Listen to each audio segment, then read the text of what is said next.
The object of all manufacturing is to produce products that are economical and reliable, that will sell.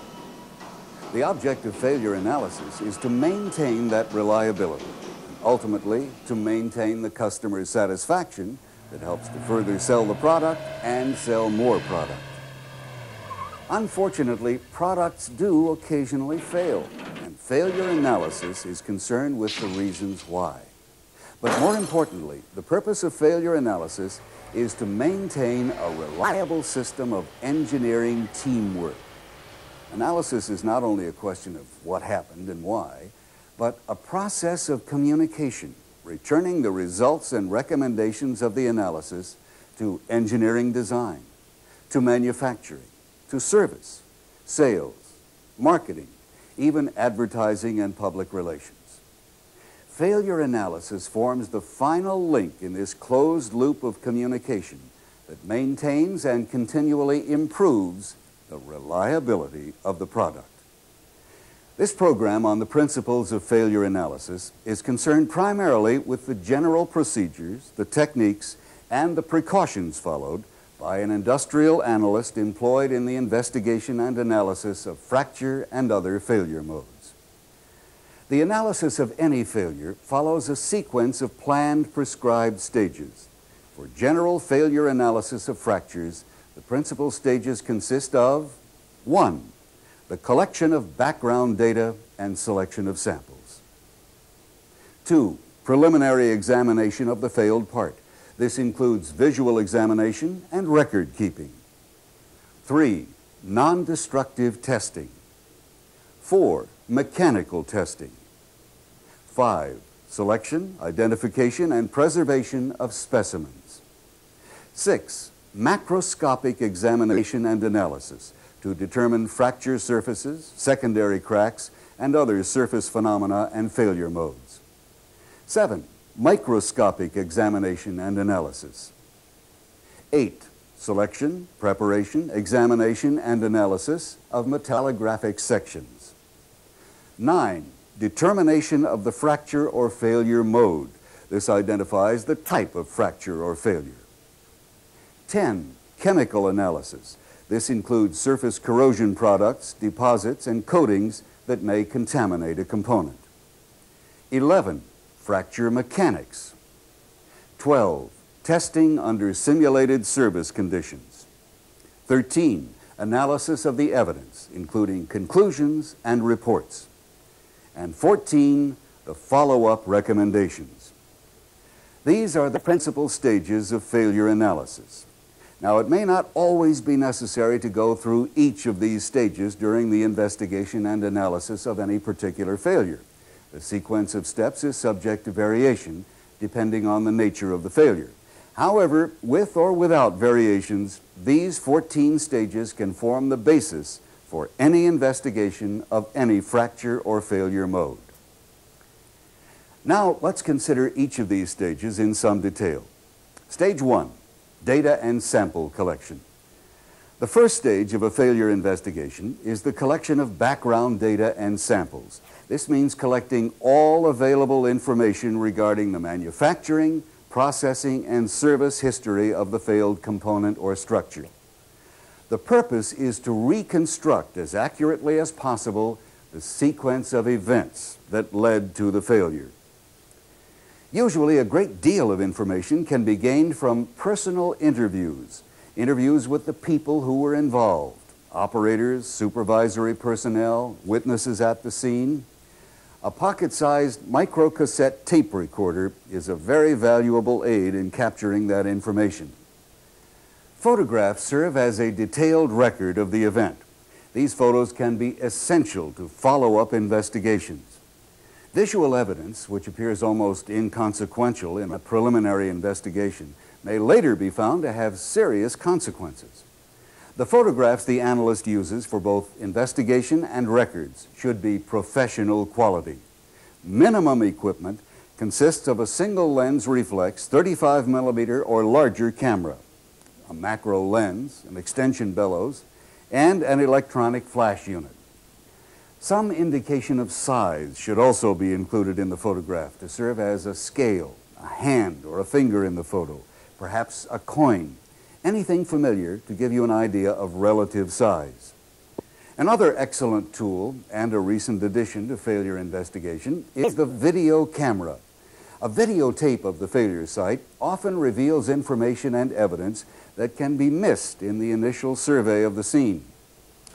Ideally, the time to collect samples is at the start of the examination, when the evidence is fresh. Samples should be cataloged, identified, and protected. An assortment of Ziploc bags, tin boxes, vials, and various sized containers are valuable aids in this regard. Look for evidence of damage beyond what is immediately apparent. The broken part, the pieces of parts, the components that may have been directly involved in the failure may not be the only evidence. Challenger, go at throttle up. During the flight, telemetry data gave no indication of problems. 1 minute 15 seconds. Velocity 2,900 feet per second. Altitude 9 nautical miles. Downrange distance 7 nautical miles.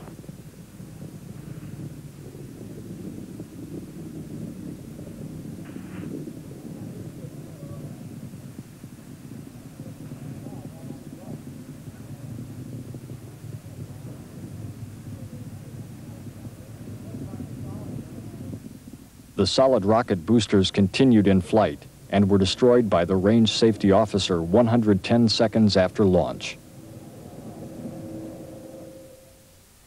A large-scale search effort was initiated to recover the space shuttle debris. 22 ships, 6 underwater search vessels, and 33 aircraft participated in the operation. The pieces recovered initially were those found floating on the surface.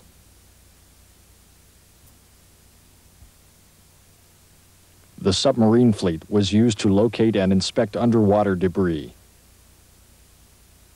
Objects identified as being important to the investigation were retrieved.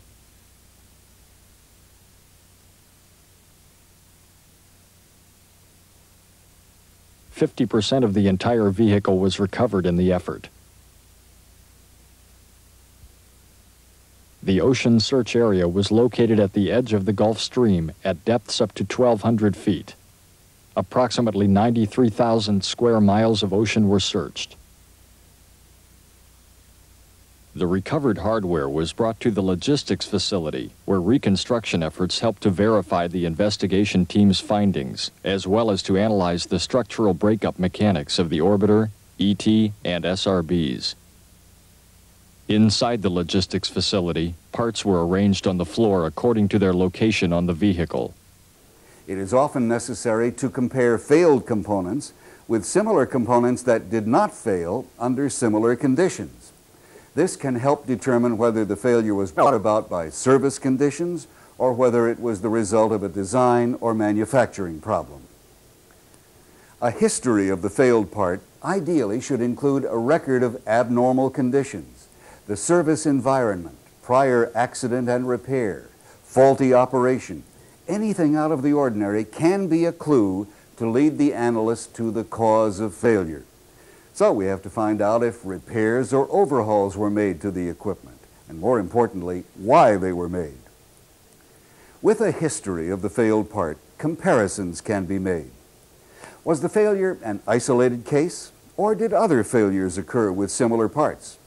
Did the failure involve just one component or several in the assembly? In the routine examination of brittle fracture and other failure modes, it is always important to know the environmental details, that is, the climate in which the part was used. Hot, cold, wet, dry? Was loading normal, abnormal? Were overloads normal, accidental? What were the cyclic loads, temperature gradients, variations in temperature, and did the operation involve a corrosive environment?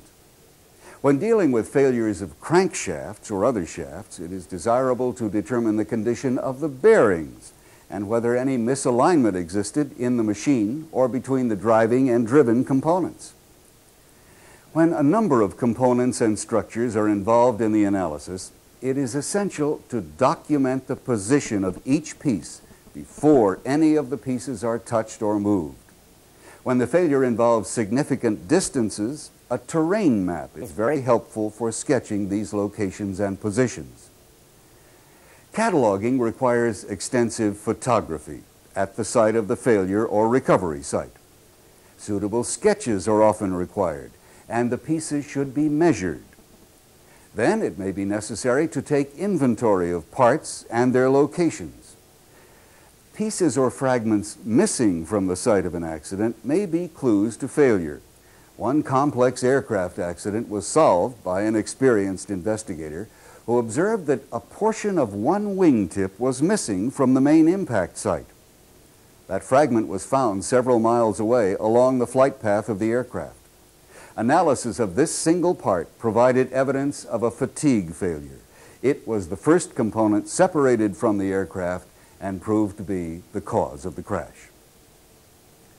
Stage 2, preliminary examination. Preliminary examination of the failed part is extremely necessary before anything is done to the part or to any of the fragments. First, visual inspection. Visual inspection before cleaning the part is vitally important. The soils and debris that may cling to the part and its fragments may provide very useful evidence, clues to establishing the cause of the failure and the sequence of events leading to the failure. For example, a visual inspection reveals traces of paint or corrosion on a portion of a fracture surface. This could mean a crack was present in the part before the complete fracture occurred. This kind of evidence should be recorded in photographs before anything else is done to the failed part. Most often, this preliminary visual inspection is done without a microscope or magnifying glass. The unaided eye has exceptional depth of focus, and some of the advantages are lost when optical devices are used to enhance the inspection. During a visual inspection of the part, particular attention should be paid to the large areas, to the changes of texture and color on the fracture surfaces, and the paths of cracking and other circumstances causing failure. Look for indications of abuse to the part or component. This could be evidence of abnormal service conditions. A general assessment of the part's basic design and its workmanship can be made. The important features of the part, including critical dimensions, should be recorded in writing, sketches, and/or photographs. The next step in the preliminary examination should be photography. There are 3 objectives in photographing the failed part and any broken pieces or other failure modes that may have been collected. One is to record the size and condition of the part and pieces as evidence for later reference. 2 is to show how the fracture or other mode might be related to the various components.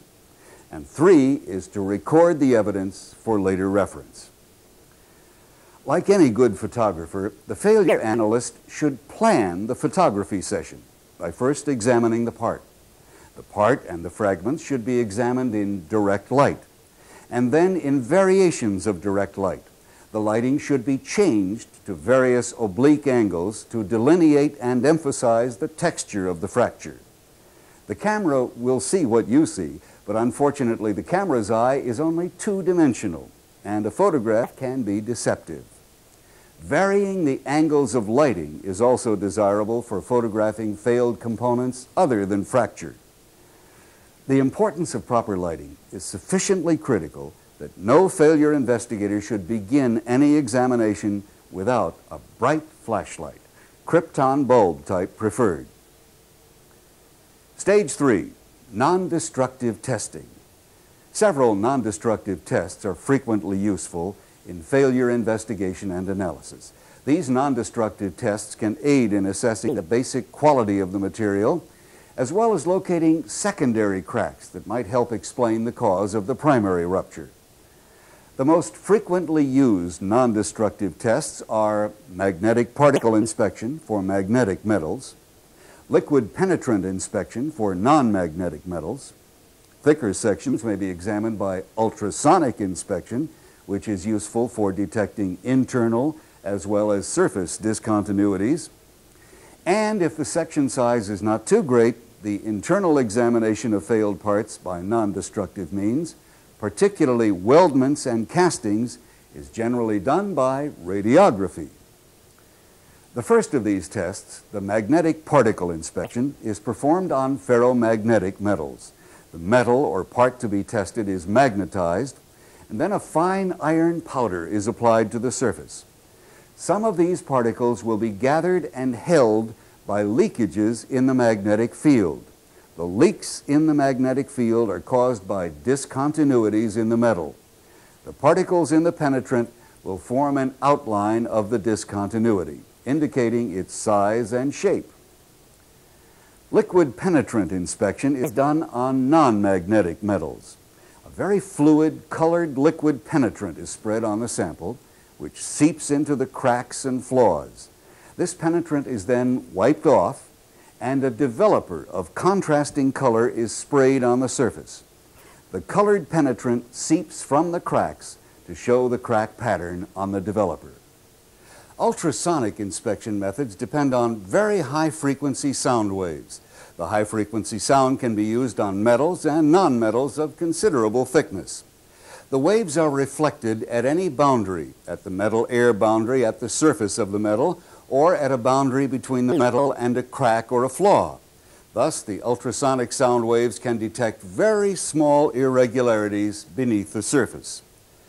Ultrasonic testing for failure analysis is dependent upon proper use of reference standards for setup and accurate interpretation of the results.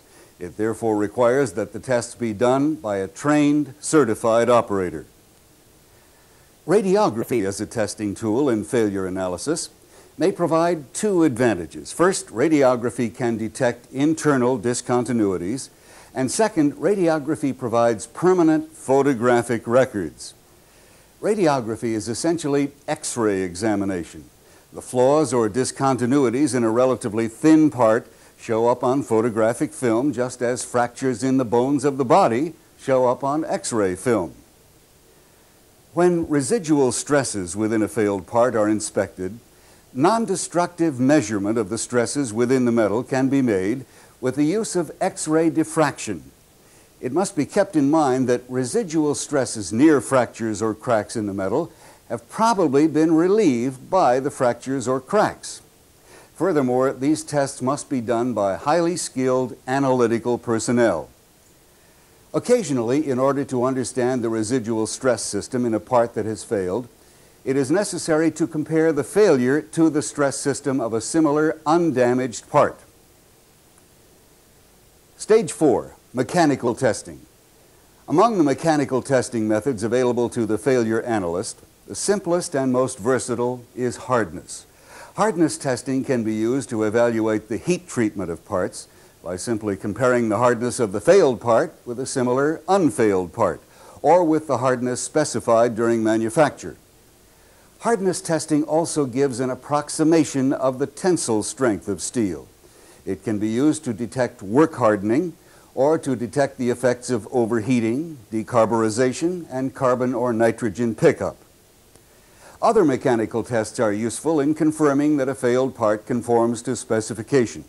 Tests can also be used to evaluate the effects of surface conditions on mechanical properties. Whenever appropriate, these tests should be performed along with the tensile and occasionally impact tests. Tensile and impact tests, however, are destructive tests. They can be performed only when sufficient material is available for the fabrication of test specimens. Although very few failures result from metal that is deficient in tensile strength, there is some justification for tensile testing failed components. Tensile tests may at least identify poor quality material as a possible cause of failure.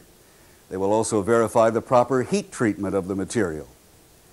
When fire is involved in a failure, it may be necessary to simulate the thermal excursion of a part to see how the mechanical properties of the metal may have been modified.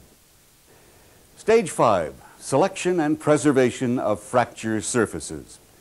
When fractures are exposed to air, it does not take long for oxidation to alter the surfaces. For this reason, samples ideally must be selected and preserved early in the investigation. Furthermore, the proper preservation of fracture surfaces will retain the fracture evidence at the time of failure and prevent it from being altered, destroyed, or obscured. In addition to the chemical reactions that might affect the surface of a fracture, there is also the possibility of mechanical damage. Rub marks, nicks, cracks, and dents to the component can be the result of fracture in service, or mechanical damage occurring after the event when the part is handled and transported for analysis. These attributes can cloud an investigation. Any attempt to touch the fracture or fit the sections of a fractured part together by placing them in contact should be strongly discouraged. Almost always this causes damage to the fracture surface and can easily add false clues that may only confuse an investigation. In the preliminary examination, we mentioned the importance of visual inspection before the part is cleaned. If the part is packed for shipping or transport, the fracture surface can be protected with a cloth or hospital cotton overlaid with mylar or masking tape. Chemical damage to a failed component can be corrosion or oxidation or something entirely unidentifiable but vital to the interpretation of the cause of the fracture. Whenever possible, it is best to disturb the fracture surface as little as possible. Solids and liquids should be captured in vials for possible later analysis. After these samples are collected and dried if necessary, the component may be placed in a desiccator or packed in a suitable desiccant to keep the fracture surface dry. Proper cleaning methods and timing are a very critical step in failure investigation. Several cleaning procedures are possible. The dry air blast, an artist's brush of very soft hair, inorganic solvents that can be applied by immersion or jet, ultrasonic cleaning. Finally, you can apply and strip a plastic replica. This is probably the preferred method. Replicas typically remove the dirt and debris contaminating the surface of the fracture and preserve them to be examined later as necessary by X-ray and electron diffraction techniques. All replicas should be saved in closed, labeled containers. A replica can also serve as an excellent surface protection film for transport and handling. Frequently, the failed part is too big for the examination equipment. Therefore, cutting a section of the fracture from the failed component is sometimes necessary. Best proceed with caution. Before cutting or sectioning, the fracture area should be carefully protected with cotton plus mylar preferred. Try not to alter the surface of the fracture or damage any of the areas around the fracture. Flame cutting is the common method of removing specimens from large parts. The cutting must be done far enough away from the fracture site that the microstructure is not altered by the heat of the flame or by conduction of the heat through the part. Heat from any source can affect the metal properties and microstructure. Dry abrasive cutoff wheels should never be used near critical surfaces. The preferred method of cutting small parts is by jeweler's saw, by thin precision diamond-edged wheels, by hacksaw, bandsaw, or soft abrasive cutoff wheels flooded with water-based soluble oil solution to keep the metal surfaces cool and corrosion-free. Stage 6, macroscopic examination. A key part of any failure analysis is the macroscopic examination of the fracture surfaces. The visual inspection with the unaided eye is part of the preliminary examination. This step involves examination of the fracture at low magnification to 80x. A wide range of hand lens magnifiers are available for macro examination. A low-power stereoscopic microscope can also be used. Typically, photographs up to perhaps 20 diameters magnification should be taken with a high-quality camera and special lenses to document the findings. One drawback of light optics for polished or etched specimens is that depth of field is extremely limited. The stereoptical microscope can show 3D at magnifications up to about 80 times. For greater depth of field, an SEM, scanning electron microscope, can be used. The SEM is capable of low magnification photography as well as higher magnification work. Three-dimensional stereo photographs can also be made to reveal the topographic features of the fracture surface. When a specimen is too large or too heavy for the SEM and cutting a specimen from the fractured part is undesirable, replicas of the fracture may be prepared and then examined. A great deal of information can be obtained by examination of a fracture surface at low power magnification. For instance, the orientation of the fracture surfaces usually indicates the stress system that produced the failure. Failure of a brittle material by single overload in tension produces a relatively flat fracture across the part, perpendicular to the maximum tensile stress. Along with the flat fracture, there is often a slant fracture along the surface at about 45 degrees. This slant fracture is often called a shear lip.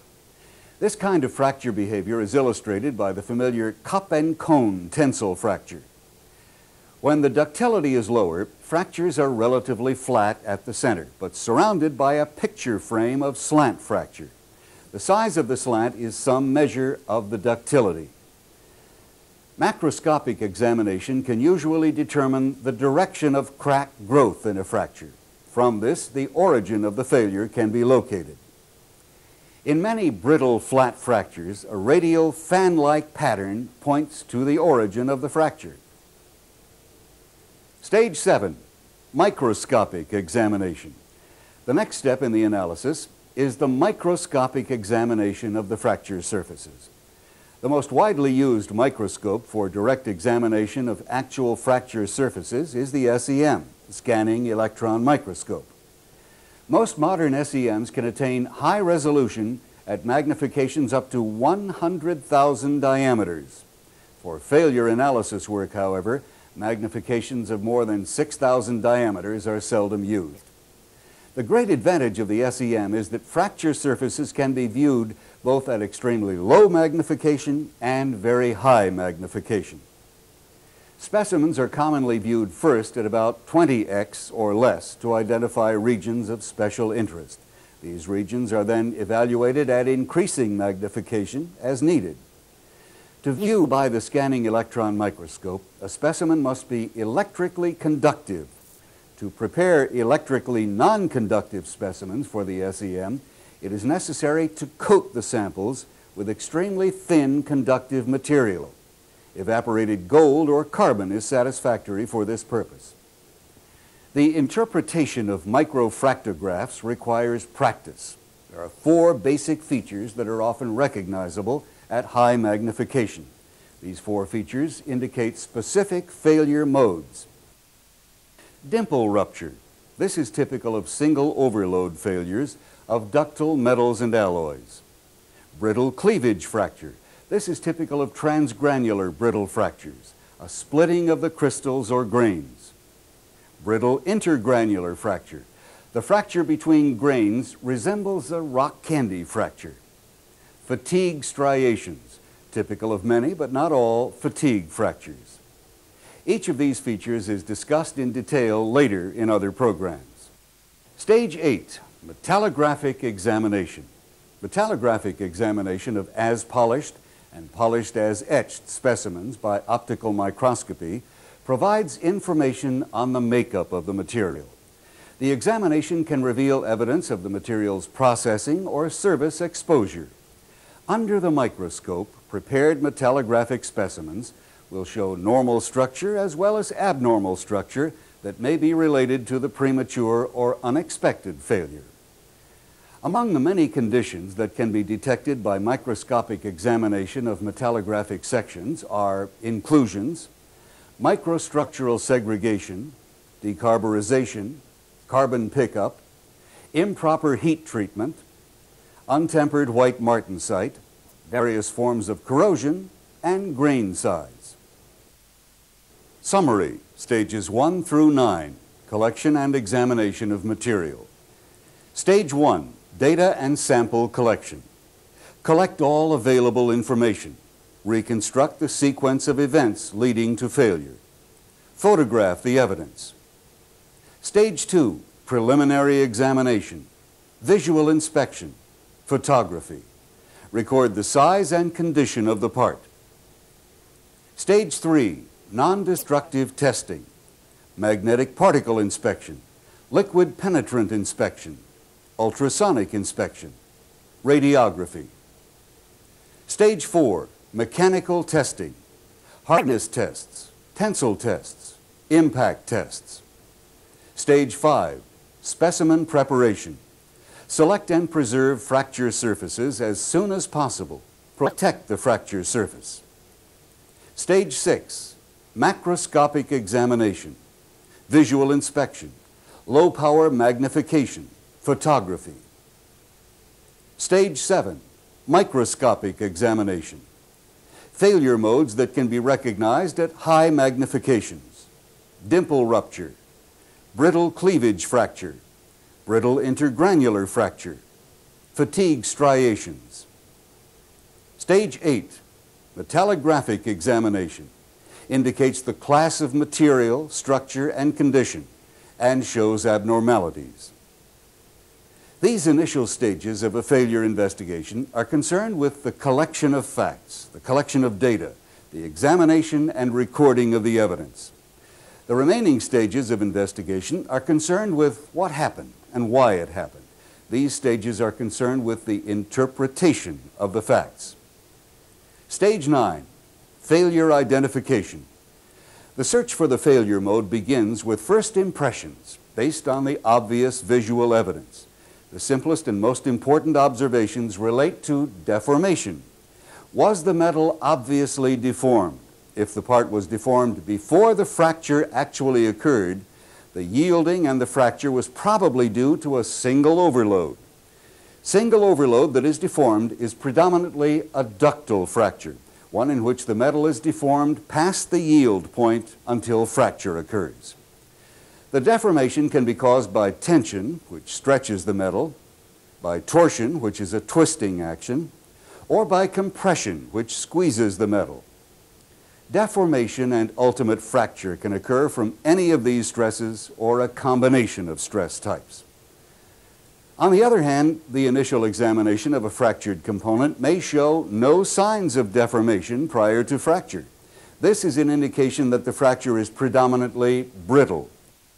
Brittle fractures can be the result of a single overload of brittle material, but brittle appearing fractures can also occur from multiple low-stress applications below the yield strength of a ductile material, namely fatigue. This may be a low-stress, high-cycle fatigue fracture. Brittle fractures are usually more difficult to analyze than ductile fractures because several mechanisms can cause fracture with little or no obvious deformation. For single overload fractures, these mechanisms include stress concentrations, low temperatures, high rates of loading, high metal strength and hardness, stress corrosion cracking, hydrogen embrittlement, temper embrittlement, and several others. Fatigue fractures from repetitive loading can be aggravated by stress concentrations, tensile residual stresses, large stress amplitudes, large numbers of load applications, corrosive environments, high temperatures, low metal strength and hardness, wear, and the list goes on and on. More detailed discussions of fracture modes are considered in another program. Proper failure analysis can become exceedingly complex. The investigation can lead the analyst down blind alleys and baffling labyrinths, requiring considerable thought and extensive examination. Analysis may require questioning and searching references to other sources of information that may exist in the literature. Briefly, these are the most common microscopic fracture modes that can be encountered during the investigation of a fracture. Dimple rupture, brittle cleavage, brittle intergranular, and fatigue striation. The ductile fractures are characterized by a plastic deformation of the metal with a shear lip around the fracture perimeter. Tensile fractures of ductile metals are dull gray and fibrous. Brittle fractures have little or no deformation and initially appear bright and crystalline. Brittle fractures can be intergranular, transgranular, or a combination of both. Brittle fractures can be caused by a great many factors or combinations of factors, such as fatigue, the application of repeated or cyclic stresses at a relatively low stress level. Single overload of a brittle material. Stress corrosion, the combination of tensile stress and corrosive attack. Liquid metal embrittlement, the penetration of liquid metal down the grain boundaries. Hydrogen-assisted cracking, the combination of stress and hydrogen in the metal. Creep and stress rupture, the deformation of metal by a sustained stress over a relatively long time at elevated temperatures. And in any failure analysis, there is always the possibility of a complex failure, the result of two very different fracture mechanisms. Stage 10, chemical analysis. In the course of any failure investigation, a routine chemical analysis of the material involved is often desirable to be certain of the metal involved. There are occasional instances where the wrong material was used in the manufacture of a component, resulting in fracture. But slight deviations from the specified compositions of materials are not likely to be of major importance. Chemical analysis of the material is generally one of the final steps in the investigation. First, because analysis may involve destroying a certain amount of material in the sample. And second, the cause of failure is rarely revealed by chemical analysis. In specific investigations, particularly where corrosion and stress corrosion are involved, a chemical analysis of any deposit, scale, or corrosive substance that may have come in contact with the failed part can help establish the primary cause of failure. Stage 11, fracture mechanics. Fracture mechanics is the mathematical analysis of the mechanical factors that lead to fracture. Fracture mechanics help to predict the size of flaws that can cause catastrophic fracture at loads below the ultimate strength level. The concepts of fracture mechanics are useful in evaluating the effects of manufacturing flaws in a structural part. Fracture mechanics can also provide a quantitative framework for evaluating structural reliability. The concepts of fracture mechanics can be applied to designing parts and predicting their service life. This may be useful in formulating preventive measures. Stage 12, simulated service testing. When a particularly baffling failure is encountered, it may be desirable to conduct tests on similar parts that simulate the conditions under which a failure is believed to have occurred. However, this type of investigation is often not practical since elaborate equipment may be required and the complete range of service conditions that could have affected the failure may not be known. Stage 13, conclusions. At some stage of the failure investigation, conclusions must be drawn. Frequently, it is necessary to write a report. This involves analyzing and collating all of the evidence revealed by the examinations and tests. Premises must be formulated, and the conclusions stated clearly and concisely in the report. Documenting a failure investigation can become quite complex, covering facets and factors that may be only indirectly related to a primary cause. Obviously, a report cannot cover it all. But to be clear and concise, here are some rules of thumb for writing reports. Lengthy reports should begin with an abstract. The situation and conclusions can be briefly stated with only the necessary background information. In many cases, it is best to avoid technical jargon. The readers of failure analysis reports are often people who have little or no technical background. They are often sales or purchasing personnel. They can be attorneys or accountants. The report may be better understood by confining specific technical data to special sections of the report. And the body of the report should be kept clear and uncluttered. Unproposed system of reporting might consist of brief summaries of the findings for the steps in the investigation. These points could then be followed by a discussion section relating how the facts point to the conclusions and recommendations. Following the discussion, the report should present some definite conclusions. It is imperative that these conclusions be stated clearly and concisely, perhaps by numbering them in a list format. Finally, executive management and the customer will expect some recommendations to avoid recurrence of the failure. Stage 14, recommendations. Last but not least, there is follow-up. Industrial failures are at best a source of irritation and at worst a safety hazard. Failures cost money and sometimes lives. Although the failure analyst's primary concern is to determine the basic cause of failure, the study of that failure should report carefully formulated recommendations for prevention. These recommendations may involve design, metallurgy, and manufacturing. Recommendations can extend to quality control and usage of the product. There may be valid reasons for not implementing the recommendations, but at least those performing the failure analysis and writing the report will have fulfilled their responsibility. All the stages of general procedure, the collection of data, the examination of samples, and the analysis for the interpretation of the facts, should result in plausible conclusions as to cause.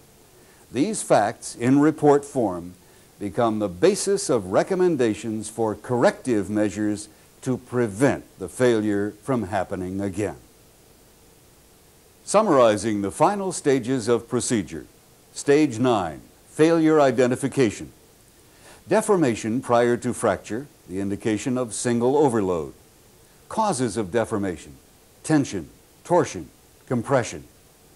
Single overload, a predominantly ductile fracture. No deformation, a sign of brittle fracture. Fatigue fractures, the result of repetitive loading. Stage 10, chemical analysis. Identify the material and composition. Stage 11, fracture mechanics. The mathematical analysis of the mechanical factors leading to fracture. Stage 12, simulated service testing. Elaborate equipment required. Stage 13, conclusions. Analyze and collate all evidence.